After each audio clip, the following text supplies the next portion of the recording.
So the way this works, I know you probably don't see this till early afternoon, but I'm doing these in the morning. And it's fascinating because I love, and I'm not the only one, I'm sure you do too, I love the amount of information going on. People used to get overwhelmed by it, but there's a very strategic reason for it. And the reason is to control the narrative. Venezuela, now the accusation is going to be to pivot that Trump is installing the CIA-backed government in Venezuela. And they're hoping, and they're probably right, people are too stupid to remember how long Venezuela had been manipulated into being a drug distribution center. Is it more or is it less than Colombia? Is it more or is it less than Nicaragua? And that's what they're hoping. So the Venezuelans were smart. The CIA was smart by the time they installed these scumbags. They knew they couldn't call them anything other than the benign socialists. And that's worked. So this is going to be very interesting to watch. And they'll hope you'll take your eye off the ball. All of this traces right back to the CIA. They're the biggest drug distributors, the biggest cartel in the world. And we know it.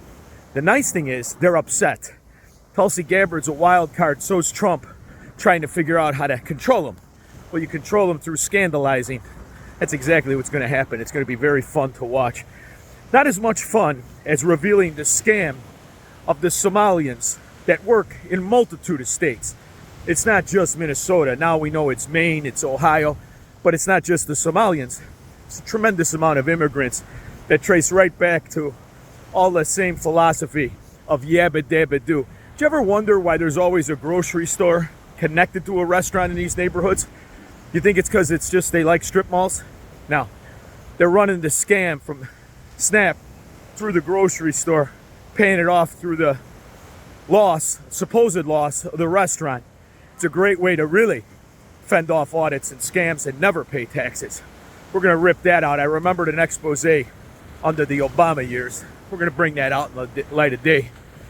That's the things we're going to talk about at 4 p.m. AM560 The Answer. And I'll tell you this, we're always flexible to see what news breaks. And there's always going to be more news. And I want to talk about Ukraine too. And until Victoria Nuland is deposed, and we link it right back to Obama like every other scandal and the 30 trillion added to our debt, so I'm not going to be satisfied with that former Soviet Union scam fraud that we got lured into. Let's talk, how does wars ends? It ends with profiting by scum. Be there 4 p.m. AM560 The Answer. Chinstrap tight.